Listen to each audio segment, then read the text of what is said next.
Welcome to Everything Life Coaching. I'm John Kim. And I'm Noelle Cordeaux. We are the founders of Lumia. And we're super passionate about all things coaching, and we want to share what we've learned from over a decade of coaching and training thousands of life coaches. Let's dive into the science and magic of coaching.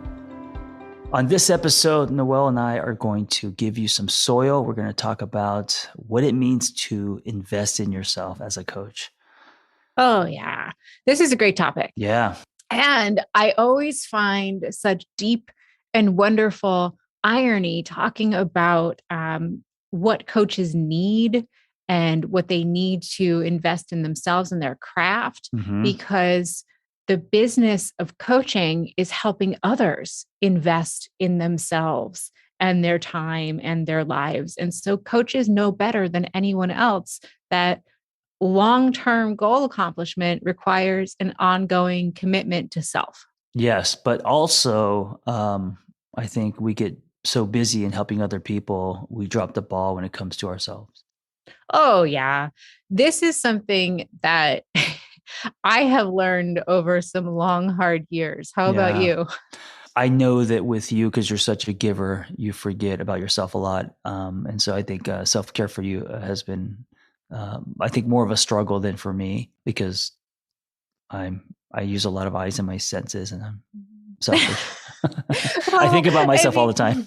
And I love you for it. It's because it produces some really great content out there in the world. But when we're really pulling back, I think I'm thinking more of the grind of becoming a coach, because when we first set out, there's really a set roster of things that we need, and everything feels shiny and new, and it's really exciting to be in the arena. And so we're training on how to coach. We're figuring out, who we want to work with, and then we need kind of a place to tie it all together, whether that's our garage or an office or, whatever. And then the rubber hits the road and we get tired. Yeah. So that hard middle slog is really what we're after today, and what it means to invest in yourself once that shine wears off and you have to keep going. Some people get tired before the rubber even hits the road. That's true. That's true. Yeah. And that's okay, because you can do a lot with coach training. It's a communication methodology, and not everyone has to build a practice. Look at me. I built an organization, and I employ coaching skills every day as a leader. So this looks different for everyone. Right. What was the middle slog like for you? I would say 5 years or so. And I don't know if it's before I met you or around that time where... That's when life got hard? Yeah, it was right when I met you. That was the hardest time of my life, is our collision and your impact on me. That's accurate. Maybe it was the early stages of the build. It was, I call it the stand. And when you're boxing and someone, you get a punch and you get knocked to the floor, it's the getting to that up on your first knee. It's that part, And I think these days, you and I, now we have stood up and we're doing our thing and we're punching again. But it's that getting knocked to the floor, starting all over, discovering that fire in your belly, and then all the doubt that comes with if you can do anything, if executing your ideas. And so, right around the time that we met, I was just barely getting on that first knee, Yeah. And I was too. So when John and I first met, I had gone through, I think, 3 different coach trainings. I was looking for my voice. I was really insecure. I didn't have the confidence to put my own shingle out. And so it felt much safer for me to come over and work with John. And I'm strategically oriented, and I have a great vision, and I'm action oriented. And I probably really bugged John to do stuff. Mm, and to put sure. things in order and to Yeah. start, building in a certain way. And that's kind of when I hit my stride. And similar to John, it was really hard to get up on that one knee, to Yeah. figure out how to build an organization, how to become a leader, how to work with people, how to influence, inspire, and pull things together. So, that's real. If you're in this place, I super want to validate.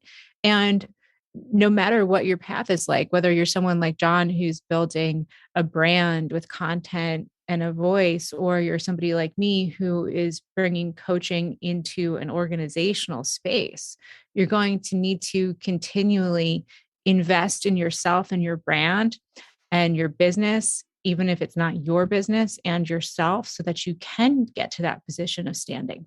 Yeah, I think the whole, when you're just getting to that one knee, there's no time that's more important than investing in yourself. It's kind of what gives is going to give you the turbo.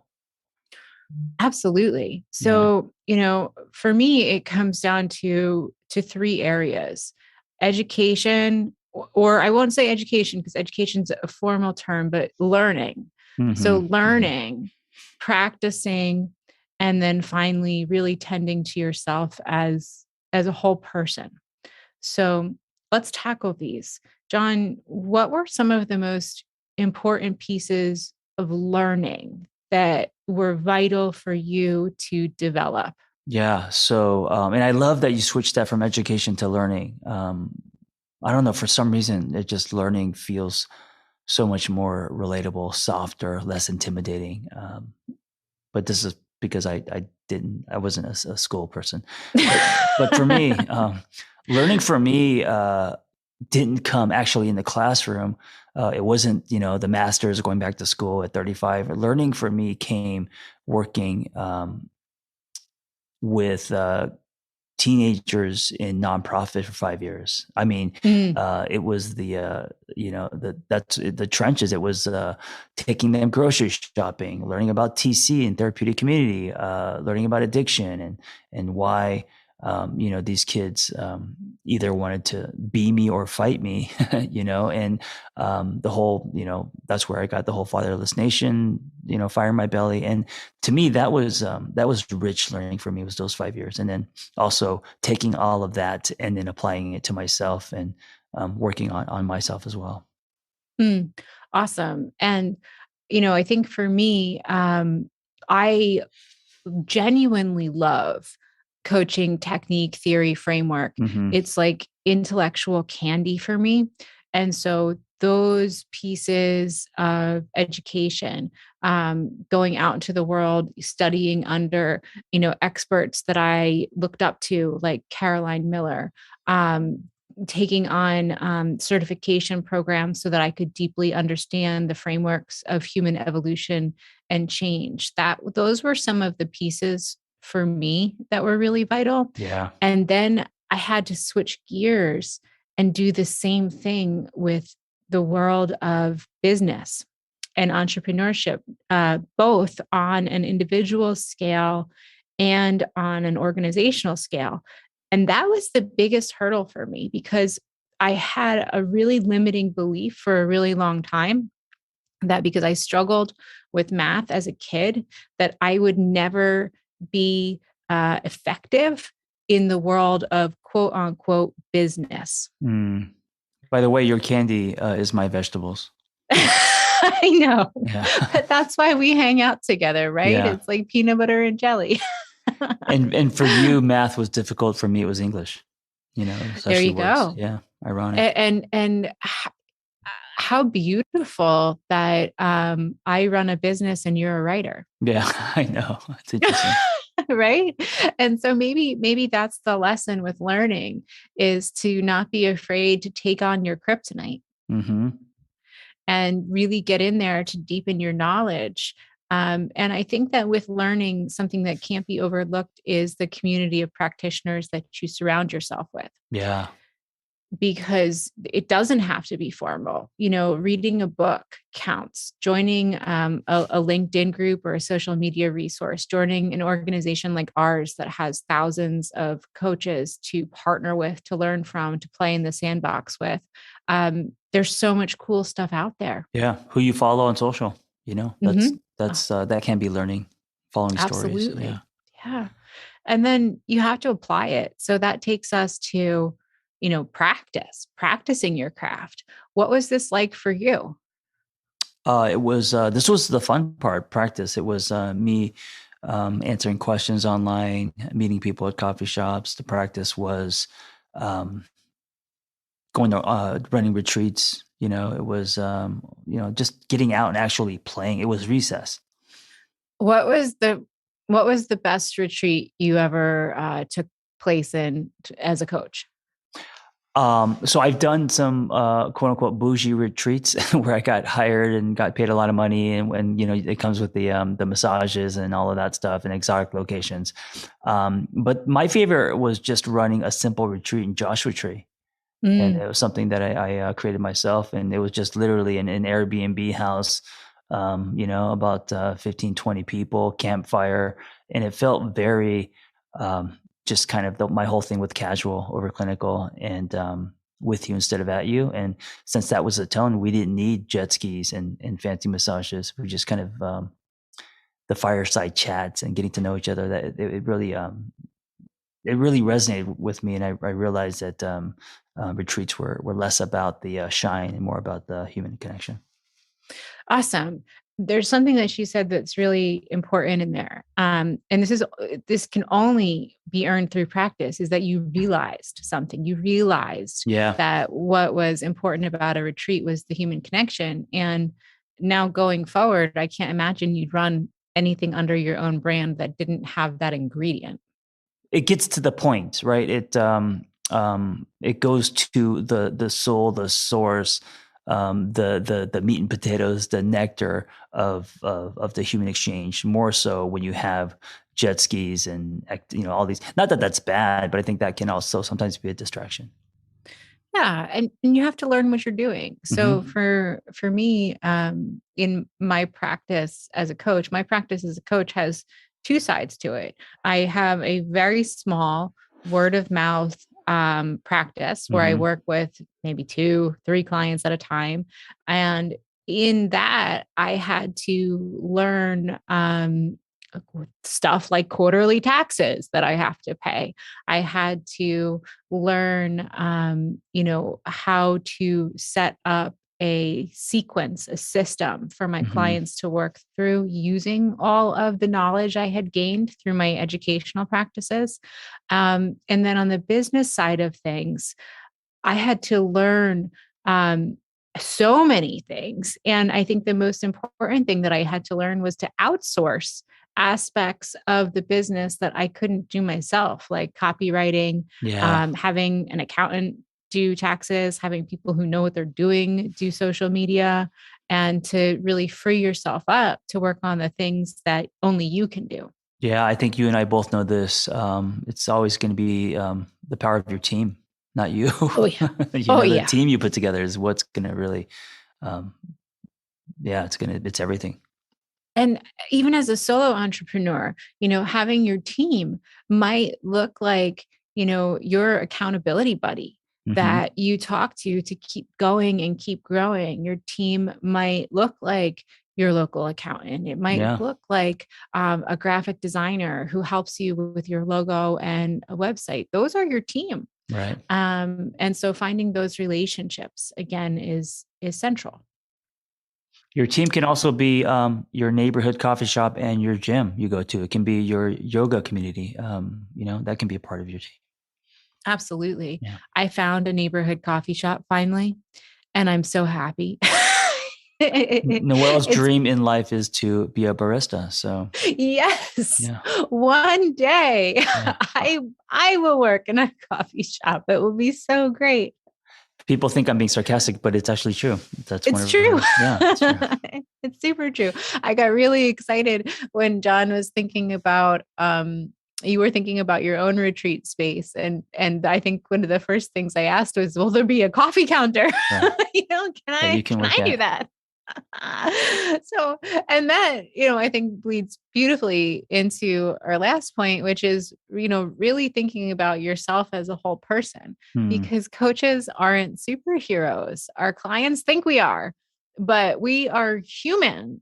And part of the process of finding happiness and success and really investing in yourself is taking care of and tending to your own human Hmm. self. Yeah. Um, what has There. this journey been like? For me, yeah, I mean, the therapy, my own coach, downtime, self care, my own community. So, one of the things, or one of the ways that I check myself is when I'm coaching other people, I ask myself after the session, um, am I doing the same for myself, or am I just, on the soapbox, preaching? So, if I'm not also taking care of myself, then I feel like I'm being a hypocrite. And so I really, um, try to do it so, my actions line up with my words. Yeah, and this is different for everyone. And I think the fundamental point, if you're going to invest in yourself as a whole person, is to be really honest with yourself about the areas in which you're struggling Hmm. and call in those support systems. I too also have a therapist. I also have my own coach. I've learned that downtime is vital. And, self care is probably the area where I struggle the most with. Hmm. Um, because it's so easy for me, especially as an extrovert, to kind of spin out into other people, other relationships, doing for others. But if I'm being honest with myself, what I need sometimes is to do nothing Yeah. or to read a book. Um, and that's an investment. Yeah.